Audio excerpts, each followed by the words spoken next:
Good morning. I'm Bonnie Gardner. I'm co-chair of the Public Affairs Forum of the First Unitarian Universalist Church of Austin. We're located at 4700 Grover Avenue. Our forums occur most Sundays at noon, and they're free and open to the public. And our mission here is to nurture the mind and the spirit and serve social justice. For more information about our forums, you can go to the church website at www.austinuu.org. Today I'm really honored to have Tom Smith, almost universally known as Smitty, talking. He's going to be talking about standing up for ordinary people, the work of Public Citizen in Texas.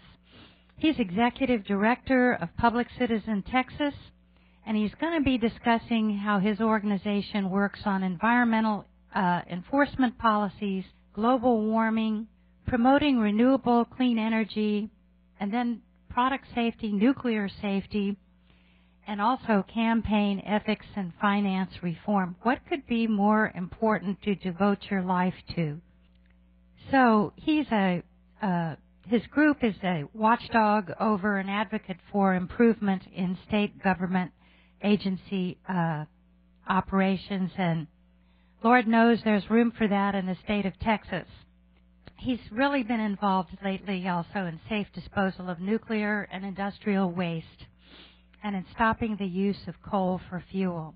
Smitty has testified over 1,000 times on energy and other issues before the Texas legislature and the U.S. Congress. He's won many, many awards for his work, including the Heinz Award, and was recently recognized by Politico magazine as one of the 25 most influential Democrats in Texas. Earlier in his life, he developed and directed food banks in the South, and he became addicted to Texas politics when he served as a legislative aide to Texas State Representative Al Price. That's back in 82 to 85.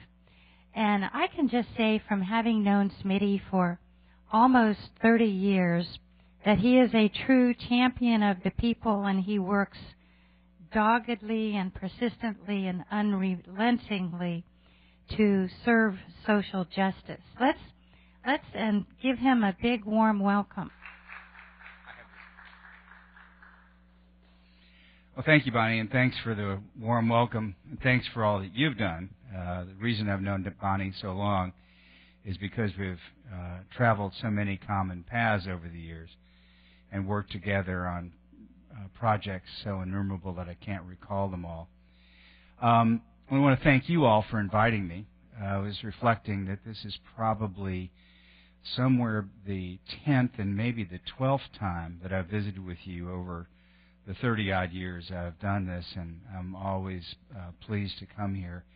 It feels like home, and it's a wonderful, warm place to share ideas. And let me tell you a little bit about Public Citizen, and then we'll get into the topic of the day, which is really focusing on some opportunities we have to work together to begin to implement some policies that can not only cool the climate but also make a big difference in terms of politics here in Texas as well. Public Citizen was founded more than 40 years ago now by Ralph Nader, who I think many of you recall as having been a young student activist who wrote a book called Unsafe at Any Speed about not only the Corvair but other automobiles that would crush when rolling over and caused people to be paralyzed as a result of that.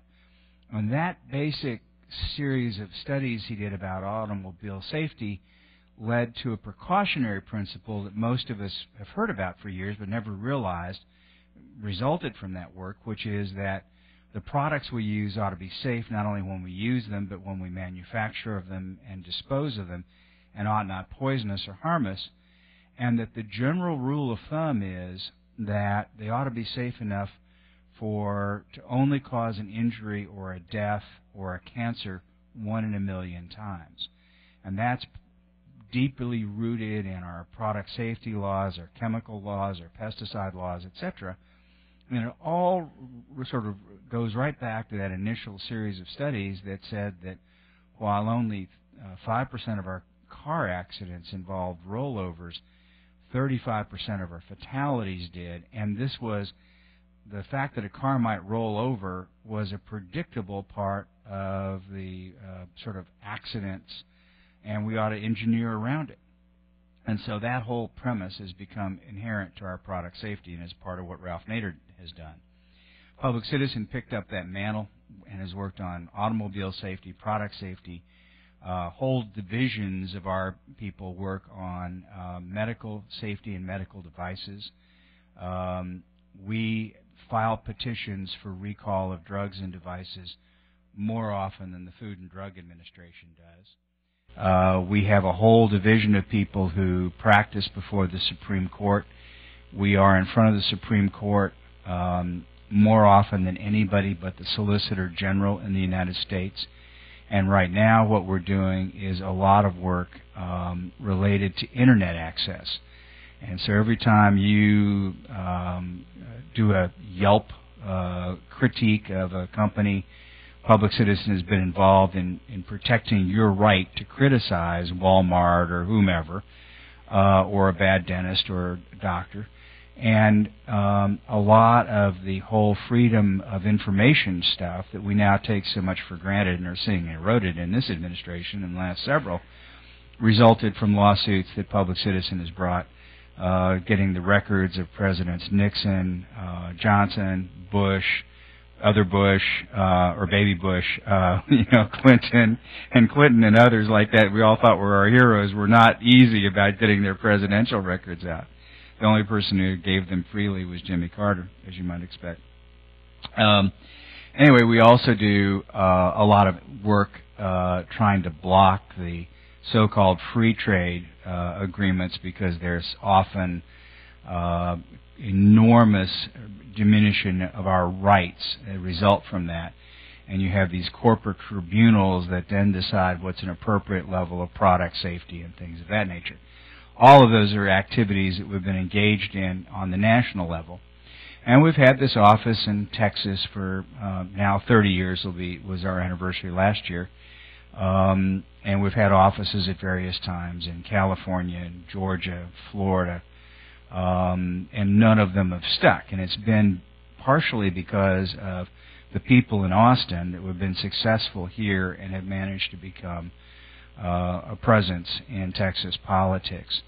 And one of the things I want to spend some time talking to you about today are some opportunities that are coming up in the next 90 days. And many of the people who are watching on television will know the answers to many mysteries that are facing us the Sunday before Election Day. As Austin begins the great experiment of going from a city council that has had 7 at-large members to a 10-1 council, and we'll be choosing a new member. Many of the sort of calculations or predictions that we've all made about how easy or hard it's going to be to pass policy in Austin may change dramatically. We may have a far more conservative council and are likely to have, under the best of circumstances, 3 relatively conservative members on this council coming up, and may have far more depending on voter turnout. And we may have a pleasant surprise on the 2nd or the 5th of November and wake up and find that a liberal Democrat has won as governor and lieutenant governor. However, it's not looking like that's going to happen. We may have the most right-wing governors and lieutenant governors we've had in Texas history, which will make a lot of what's in the part of my presentation about state politics much more difficult. So we're going to talk about today, to begin with, is a little bit about the issues having to do with Austin's generation plan and why it matters, and some decisions are going to have to be made between now and December 11th, the climate battle nationally, and the upcoming legislative session. And many of you in the room know a lot about what's going on with the climate battle in Austin. Pat and Dale, Beulah, Richard and Becky Halpern have been at every meeting, I think. I may be missing one, but in terms of all these, and have been great spiritual leaders in helping us get to where we are today in the progress we're going to be discussing. And you all very graciously hosted some city council forums here and the mayoral forum, which were great successes, and I would thank this church for its willingness to host us.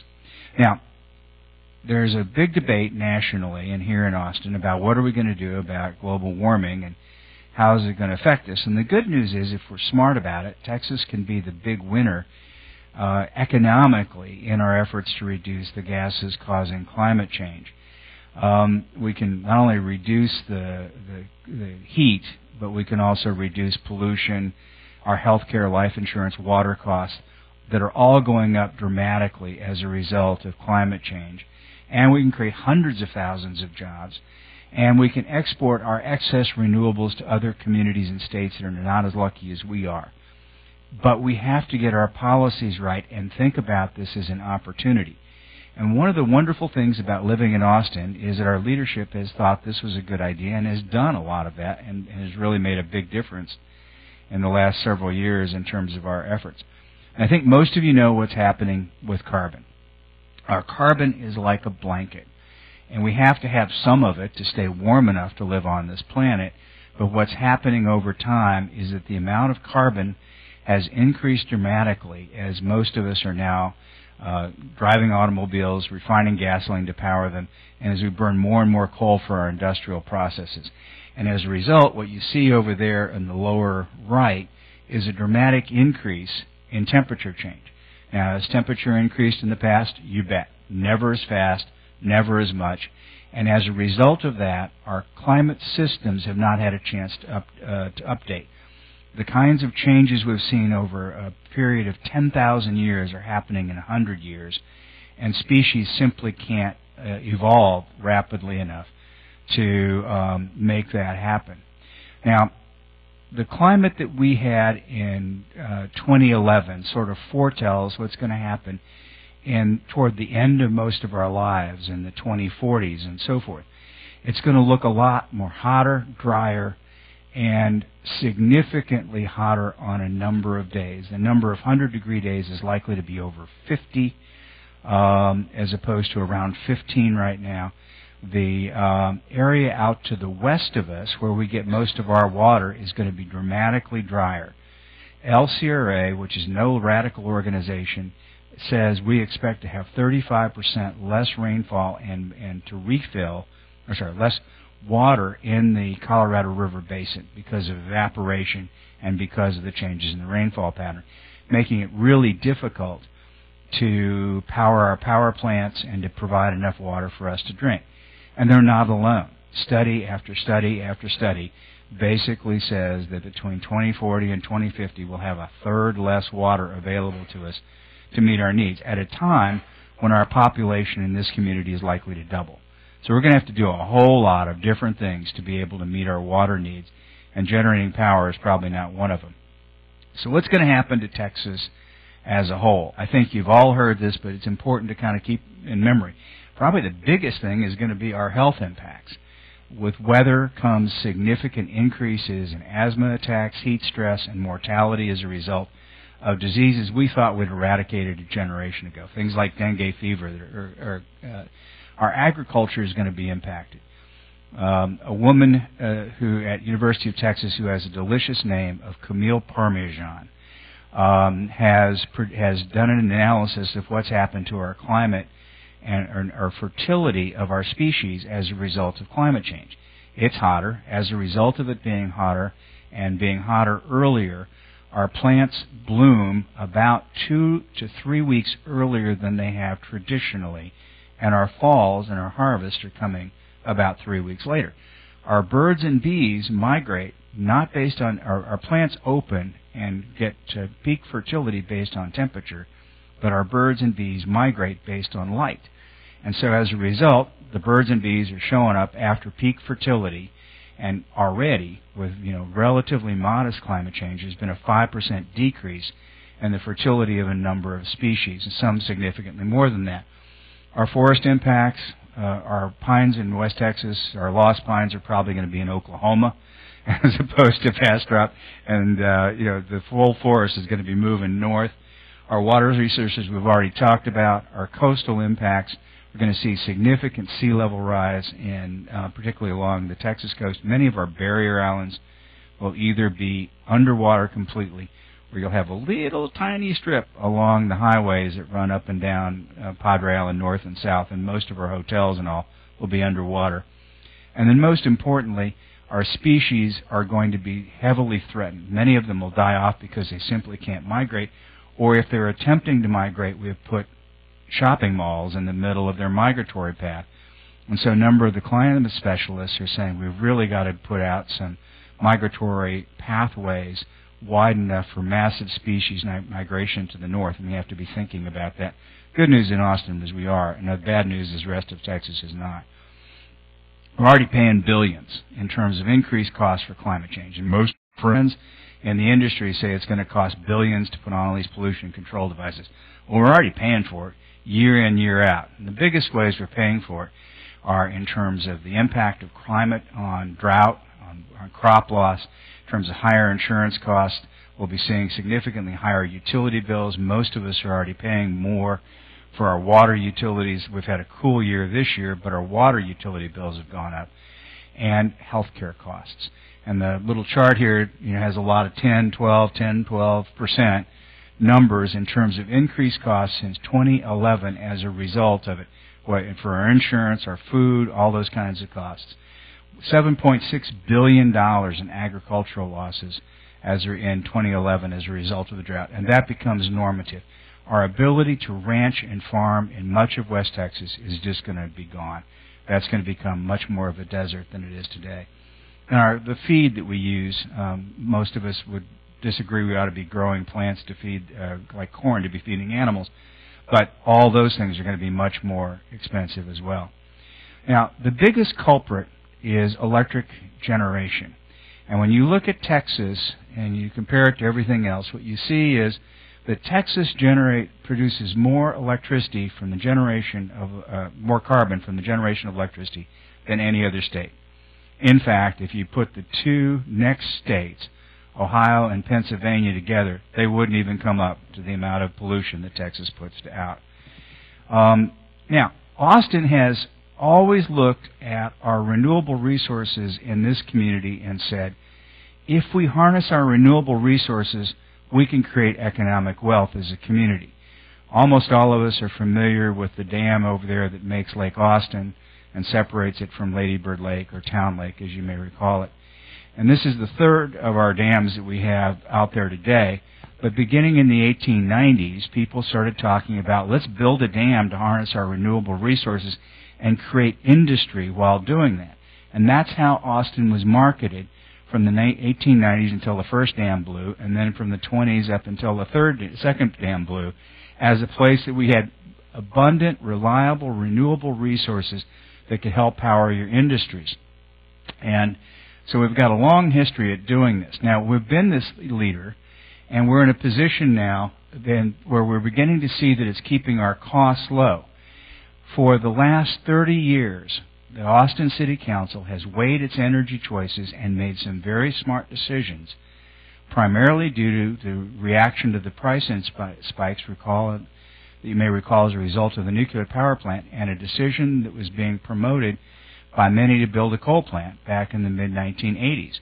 And this city voted to do a clean energy package of bond issues and so forth that have led to us being as green as we are today.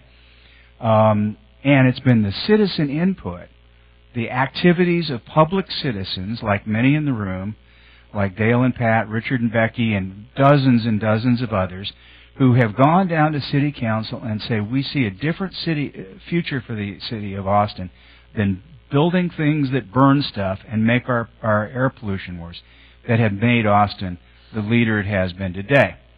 Now, one of the things that has been a challenge over the last several years is a number of people have said, well, Austin's too green. We need to create a more business-like board to control it. largely the work of Karen Haddon and others in that coalition, we managed to defeat that both at the legislature and at city council last year. We can expect that to come back this next session.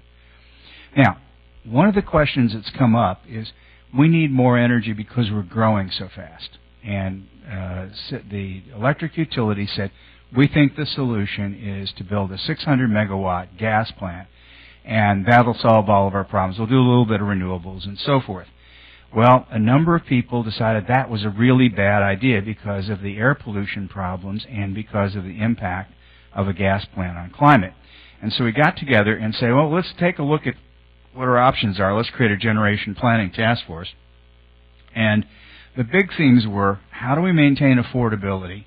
How do we keep the climate impacts as low as possible? And what are the risks of building a gas plant? Well, when you ask customers, most people don't really care about their rate, but they do care about their bills. How many of you know what the price per kilowatt hour is you pay for electricity? How much do you know what your electric bill is? All right, so just about everybody in the room knows what your electric bill is. So, but the big industrial users who use 40% of the energy in the city, you ask them what their rate is, and for them, an extra penny on their electric bill is a huge deal. It's millions of dollars a month. So they're all concerned about rates. The average customer is concerned about bills. So one of the things that Austin has done over time is come up with strategies to reduce the average customer bills and avoid having to build new generation plants. And we've been wildly successful. This is an idea that came out of T. Paul Robbins, who many of you know. And he said, why don't we build a conservation power plant and not have to build a big coal plant?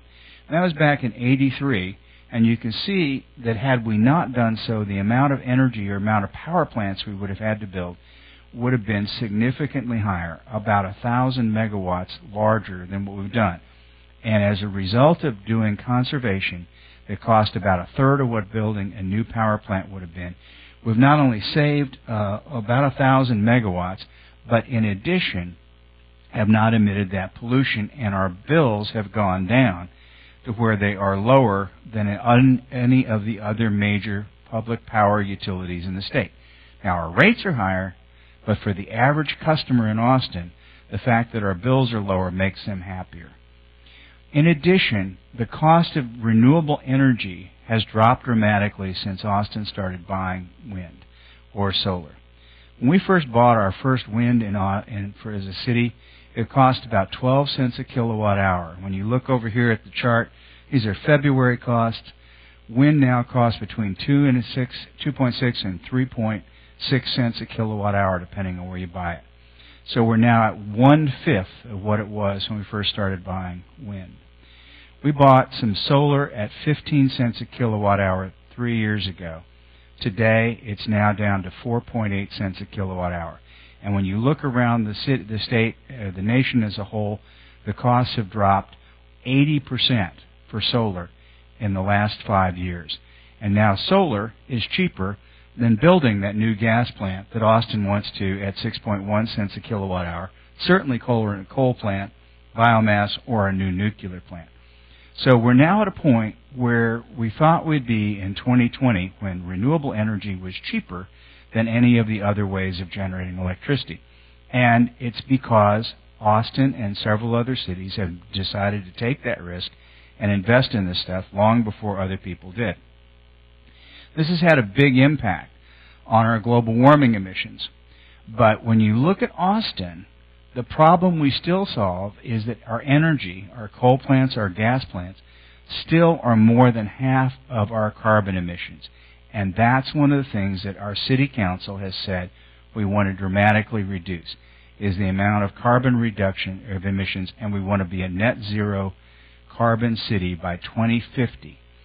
So we have a huge lift to get there.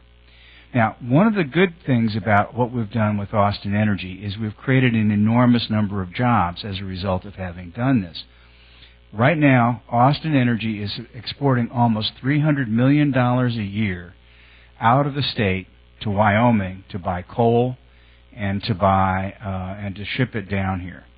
Now, the question you have to ask yourself is, would we not be better off investing that commonwealth in things that create jobs here in Austin? Now, on the other side of the chart, what you look at is on energy efficiency. Every dollar you spend creates eight times the savings that get invested in jobs. We spend about $2 million a year on solar, and for that we create about $24 million in payroll a year. 615 people who are working at jobs in the solar industry as a result of our solar investment. It's now the 40th largest industry in the city, and the average wage is somewhere north of $40,000 a year, which ain't chump change. You can raise a family even in Austin on $40,000 a year. Now, what about natural gas? A lot of folks say, well, we ought to look at natural gas because it's about half the pollution on the carbon side than you get from building a new coal plant, and it's reliable and it's cheap, and you can turn it on and off whenever you need to. Well, the problem with natural gas is that it's all based on assumptions that the price of natural gas is going to stay low. But when you look at the history of that, what you see is these spiky times when the price of natural gas gets very high, above $8. I've now been doing this job for 30-odd years, or 30 years now, and has been above 8 11 times in my 30 years. This chart goes back just 20 years. It has been above $8 8 times since 1985. And when that happens, you have a major crisis in terms of affordability. We also are seeing significant increases in demand for natural gas, and that may well affect the prices of that. EPA says we want more people to burn more natural gas because it's cheaper, or cleaner rather, than burning coal. You've got international pressures because we're now starting to export natural gas. There are now 10 export facilities targeted for Austin. And as a result, we don't think that the price of natural gas is going to stay as low as others do. The good news is that solar prices are coming down dramatically. And I mentioned this to you earlier. And you have all the solar out in West Texas on those green lines. And the good news is that if we move quickly, we can take advantage of the federal tax incentives that reduce the price of solar by about a third.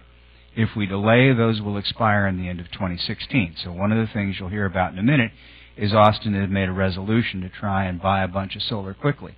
And there are all these transmission lines, but there's only a limited amount of capacity on those lines. It's like how many places you can put a subdivision on a highway. And so we need to jump in and get a chunk of solar capacity on the roughly 3,000 megawatts of solar lines that are available.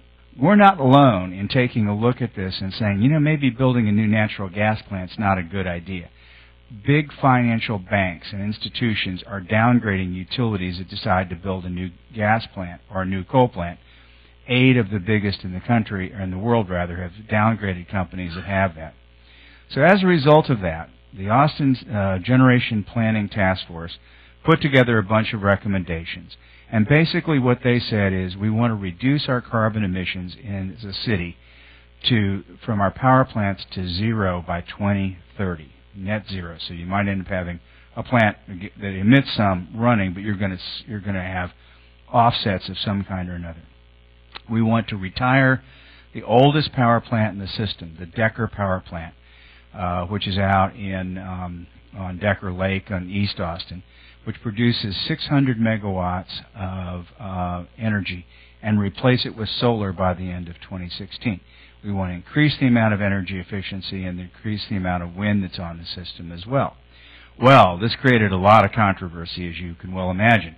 Austin Energy did not like that at all, and has fired back.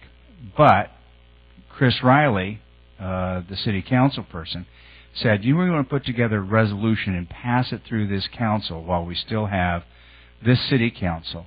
And on August 28th, he put together a resolution that not only took where the Austin Generation Planning Task Force had been and went one further. And basically he said, we want to get to 50% renewables by 2020, 65 by 2025. We want to do the 600 megawatts of utility scale solar by 2017, but we also want to increase the amount of local solar by 100 megawatts to 200. which actually is a significant increase in terms of the numbers.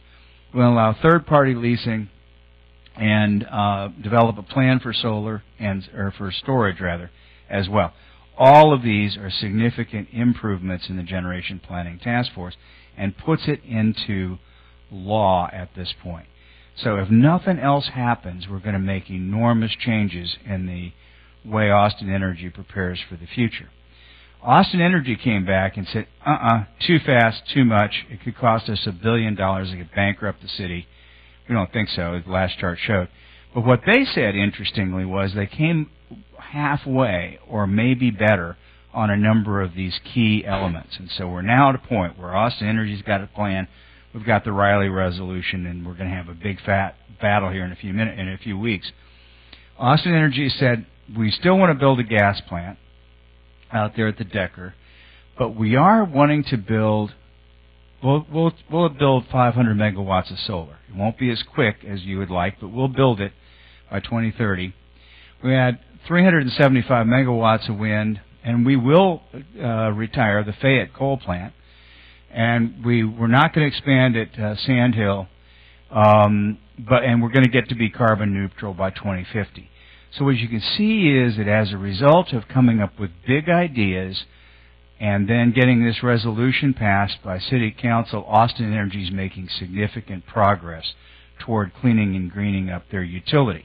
We don't think it's fast enough, nor do we think it reduces carbon enough. Now, we have made big gains, but where we are in terms of the politics is that we have 3 more meetings with this City Council, and we have to get something adopted by December 11th if this City Council is going to come up with a compromise plan. So Dale and Richard and Pat and Becky are going to be deeply involved in that, and we hope that we can let you know when to call the City Council people and put pressure on them. Because at some point between now and then, in the next 3 weeks, we're going to have some sort of, or likely have some sort of compromise.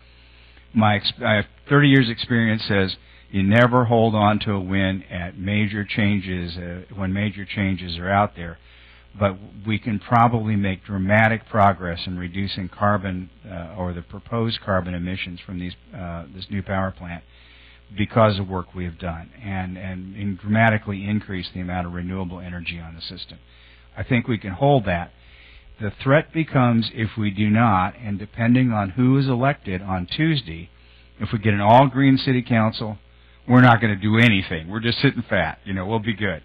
If you end up with a council that is trending significantly more conservative and less likely to buy this, then we may end up needing to make some compromises. So that's a decision probably be made sometime on Wednesday as to whether to keep on with what we've got or whether we need to tailor ourselves to the new political reality.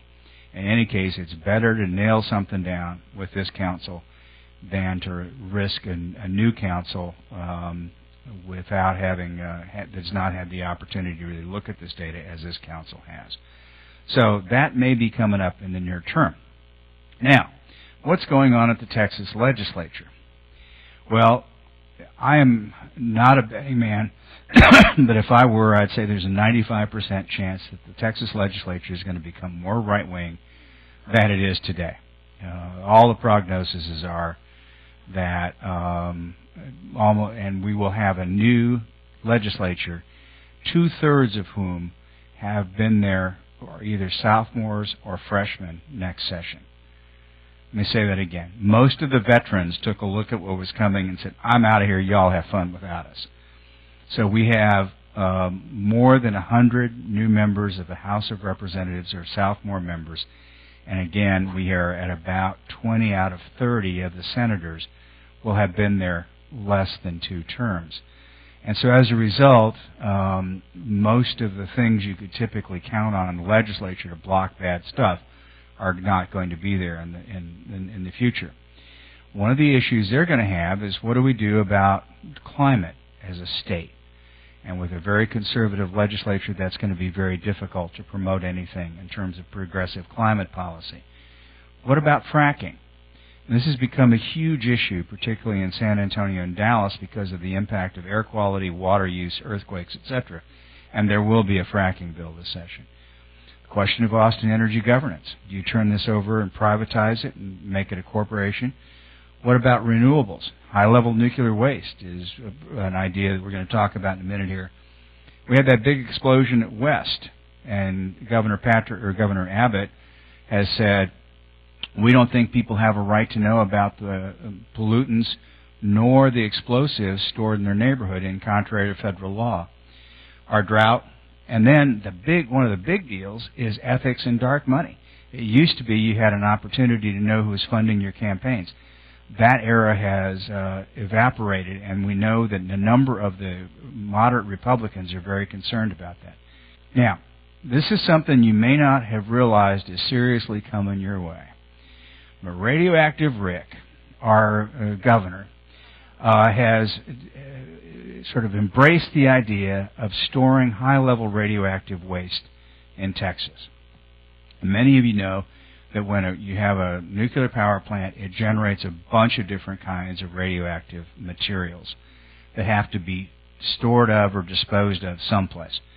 And there are two classifications, what they call low level, which does not mean low risk, and then the high level stuff that are typically the fuel rods in some parts of the reactor itself that can kill you almost instantly.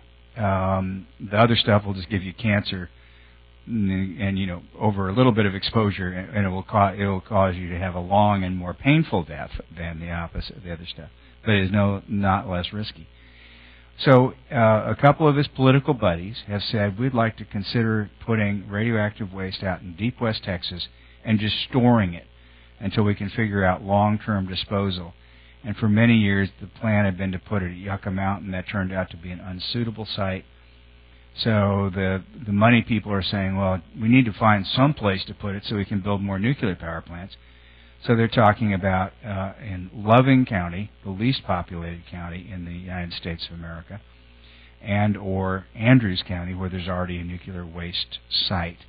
And the plan would be to put it out there and to store it.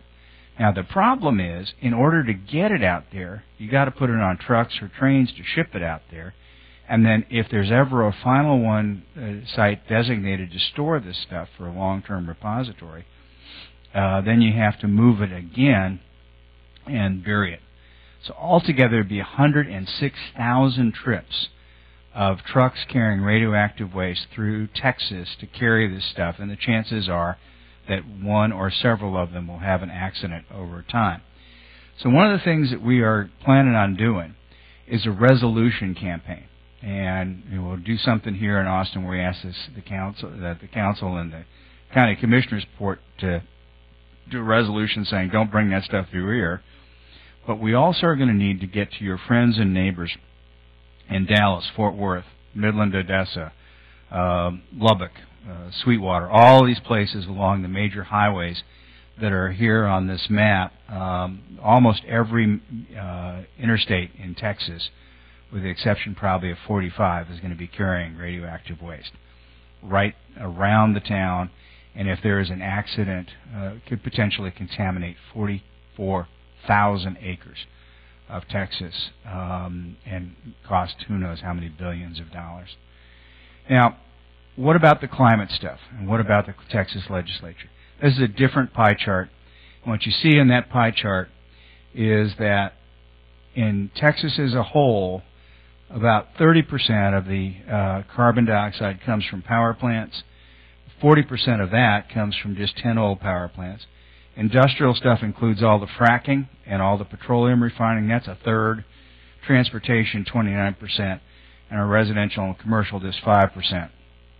Now, EPA has promulgated some rules that basically say Texas has to reduce its emissions from power plants by roughly 40% by 2030. And it says there's 4 ways that we think you can get there pretty easily. And they are doubling the use of renewables, getting 20% of your energy from renewables, increasing the amount of energy efficiency you use, increasing the use of natural gas, and just stopping using your oldest and dirtiest coal plants. Well, it's interesting. This pattern follows what Austin Energy has been promoting for 30 years now. It's the plan that Austin has developed with the exception of building new gas plants. And it's working really well here, and we think if we were to do this, we could easily get to the goal of 108 million metric tons of reduction fairly quickly. Now, if we do that, we're going to create hundreds of thousands of jobs in Texas. We could easily blow by our 20% goal for renewables. And since we set up a goal in 1999 for having renewables in Texas, we have managed to exceed every other state in the nation in all but 5 countries on Earth in terms of development of renewables. We have over 13,000 megawatts of renewables in the state right now and expect to get another 8,000 megawatts by the end of 2016 for almost 20% of our energy coming from renewables by the end of 2016 and easily by 2019 or 2020. There's a bunch of other plants out there looking at it. And the good news is we've already reduced significantly the amount of CO2 coming from our power plants by roughly 8 million metric tons as a result of it. There's a lot of solar, and we can store a lot of energy in Texas. I mentioned to you that renewable energy is now employing a lot of people. This is a stunning figure here. I want you to take a moment of pride in what we have done here in Texas. According to Governor Perry, this isn't Smitty's numbers. This is Governor Perry's numbers. I'm not sure I believe much of what Governor Perry said, but I think I'll go along with him on this one. 102,000 people now work in renewable energy in Texas. And there are a lot of people worried about, well, this could take jobs away from people in the coal industry. But there are only 23,000 people who work in the coal industry and all the trains and all the plants in the state of Texas. More than 4 times more people work in renewables than in the coal industry today. And if you double the amount of renewables, that's 200,000. There are only 360,000 people working in all of oil and gas extraction in the state of Texas. So we could quickly take over and be at least competitive with oil and gas in terms of number of jobs in our renewable energy industries in Texas if we get after it. Now, one of the things you hear from a lot of people is you retire all these old coal plants, the lights will go out. Well, I'm going to call foul on that and say it just isn't simply true. We already have a bunch of coal plants that are retiring, and if you just retired your 10 oldest units, you get pretty darn close to the 40% reduction that the state is looking for. And those old units are going to be 50. Now, most of us don't drive 50-year-old cars for good reason. They're not particularly efficient, they pollute a lot, and they're not reliable. And one of the things you know about old vehicles or old pieces of mechanical equipment is they tend to break a lot. Same thing's true with coal plants, and that's why people don't keep fixing them. They just retire them when they get around 40. And if we just took the 50-year-old coal plants offline, we'd meet our goal without any problem. Now, can we make this kind of energy transition in 15 years? In order to retire that many coal plants, you'd have to retire about 20,000 megawatts off of our system. But look at the number up here at the top. In the last 15 years, and this is but this all has to happen by 2030, but in the last 15 years, we have built 48,000 megawatts of new generating plants. About a third of that being renewables, but the other 2/3 new natural gas plants that are on average twice as efficient as the stuff they replaced. And lights have not gone off. We have a much more reliable system than any other place in the United States of America, and we've made that kind of energy transition. And there's another 51,000 megawatts of people wanting to build new plants, renewable plants largely, but a lot of gas plants, and retire a bunch of the old stuff already happening in Texas. Now, I am not a free market advocate in general, but when I look at these numbers, I don't have any worries about whether the free market can make this kind of transition in 15 years. The numbers are already there. People are planning for it. We're ahead of it.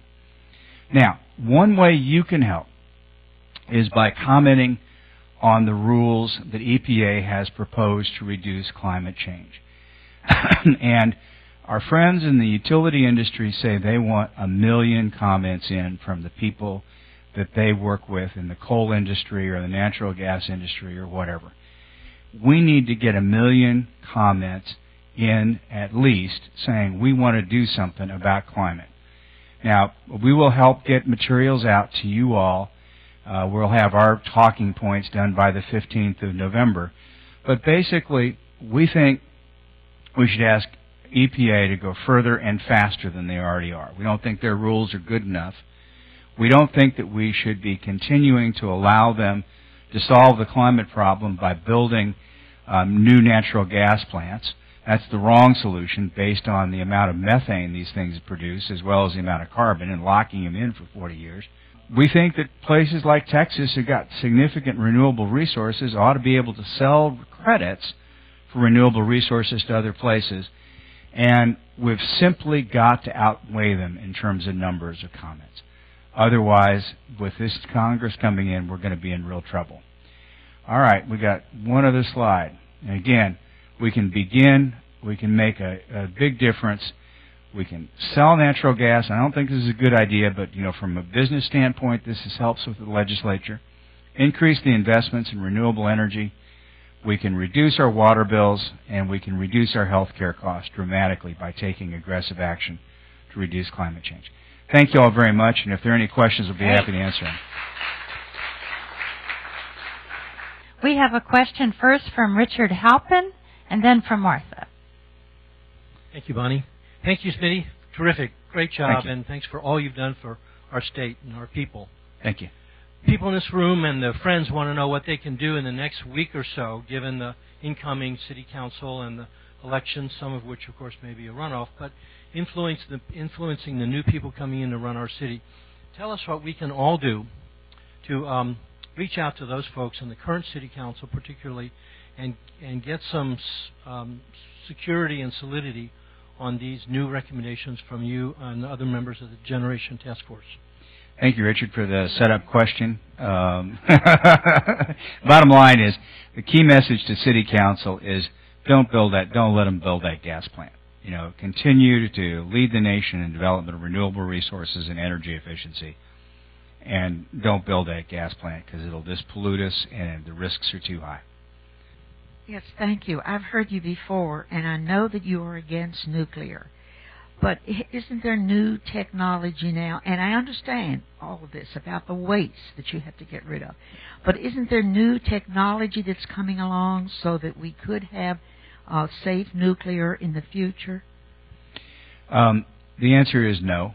The technology that continues to be discussed is still in development stages, and every time we've talked about better nuclear technology, the costs have been significantly higher than any of the alternatives. And we could wander off for a really long time and debate all that, but the bottom line is it isn't ready, it's too costly, and you still have significant problems with not only the waste, but the impact of mining that cause long-term risks that far exceed the benefits. First of all, that was an excellent presentation, Smitty. Thank you. Thank you. In one of your slides, you were showing the resolution for the City Council in terms of future renewable energy needs and desires. And near the bottom of it was an option for storing power. Of course, when the wind's not blowing, wind power is not too useful, and at night you can't get too much solar energy. So do you know anything about options that are being discussed for storing some of this new renewable energy? Thank you for the question. Yeah, there are a number of different ways to store energy. Austin has for many years chilled water at night and then used it to help meet our cooling loads during the day. There's a big community chilling plant down around 3rd and San Antonio, I guess it is, 4th and San Antonio, called the Paul Robbins Chilling Plant, that provides cooled energy for people in the city downtown in 7 blocks, I think it is. There are a number of other places, Dell Children's Home, where we do that.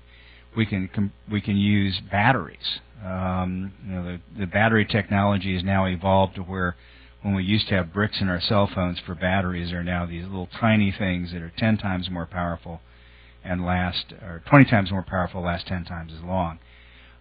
Similarly, compressed air energy storage is probably the one that's closest to being ready, and we've been compressing natural gas underground and storing it for sale later since the 1930s in Texas. And, we know a lot about how to do that. It's just a matter of turning that around and compressing air from our wind plants at night and then turning around and selling it off in the energy market during times of shortage or when the wind isn't blowing or the sun isn't shining.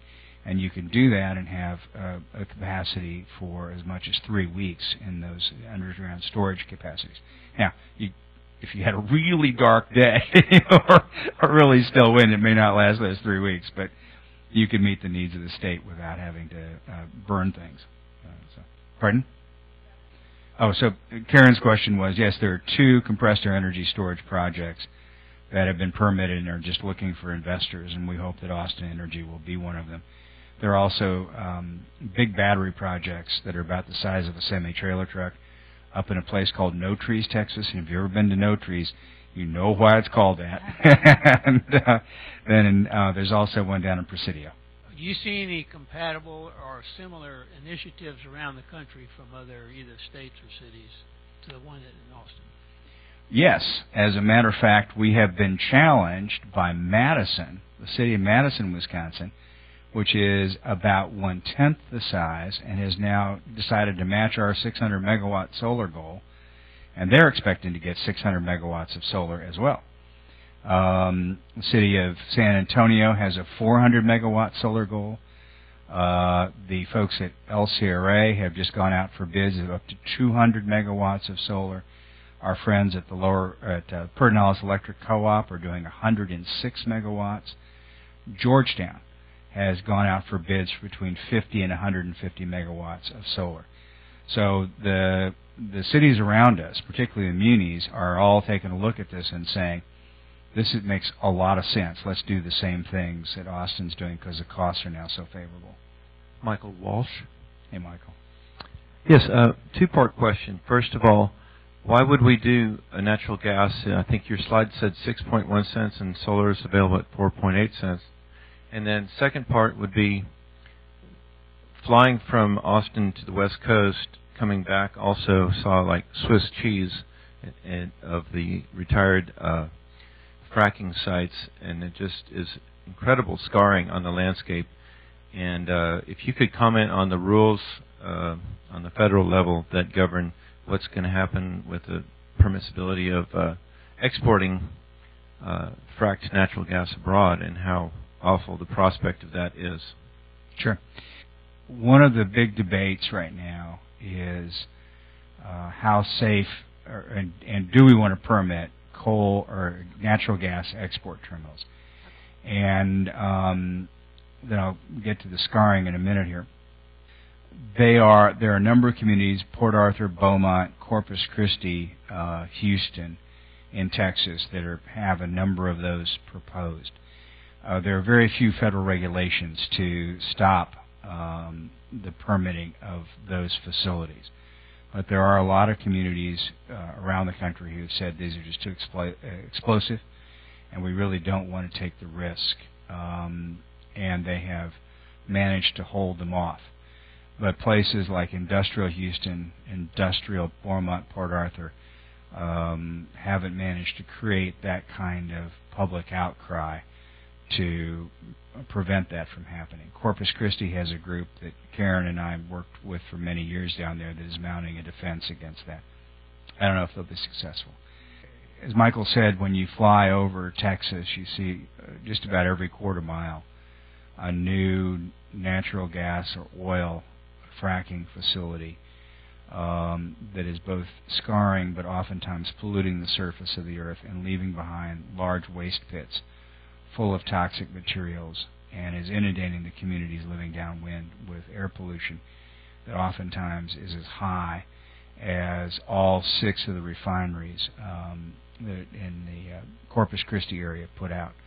And we have been powerless and unable to get effective regulation to stop that in Texas because of the tremendous amount of money the oil and gas industry put into Texas politics, and because most of those rules are promulgated by the Railroad Commission of Texas. We have a package of fracking reforms that we hope to float, but I will point out that while our chances look dim in Texas today, our friends in Colorado and Ohio, which is no liberal hotbed, have managed to pass some very significant fracking reforms because it's the ranchers and farmers that are now looking out at what used to be agricultural land and realizing it's ruined, that their roads are ruined, that their water's ruined, that they're disposing of all these toxic materials in ditches and are ruining the bank sides. And we're seeing a sagebrush revolution like we saw in the populist era against these large corporations coming out of little towns like Santa Maria, Nordheim, Karn City, that may end up changing our fracking policies, and led by nuns and ranchers. So, things like this do matter, and we will be calling upon you if we actually get purchase on a reform bill. Thank you again, Smitty. Just read recently that for the first time the radioactivity from Fukushima is showing up on our west coast, and there's a big concern about the food supply from the ocean. I also read that in the United States, the level of toxic radiation in seafood is 12 times higher than it is in Japan. And since Japan cannot eat its own fish, they're starting to ship it to the United States. Is there an attempt by anybody, a public citizen, to monitor or to change the rules on how toxic radiation in our food supply from the sea will be consumed by Americans? It's a good question, Dale, and not that I'm aware of. There are other groups, Food and Water Watch, that's headed up by a former public citizen employee, that is calling for additional regulation on fish and radiation levels. The Center for Science and Public Interest, thank you, is also doing that. There is a group called, I'm blanking on the third group, that is beginning to work on the issues of radiation in food. So there are groups beginning to mobilize around that. Public Citizen has not joined them, but we probably will when somebody gets the right document out there. We got, as my boss said one day when I came to him with yet another thing another outrage we ought to go charging off. And he said, we haven't got enough horses to chase all those outrages down. So, we'll be part of the fight when the fight gets ready, and we have and you should be very concerned about the impact of radiation on our seafood, and it's clearly getting worse. Thank you so much for a wonderful presentation, Smitty. Let's give him a big hand.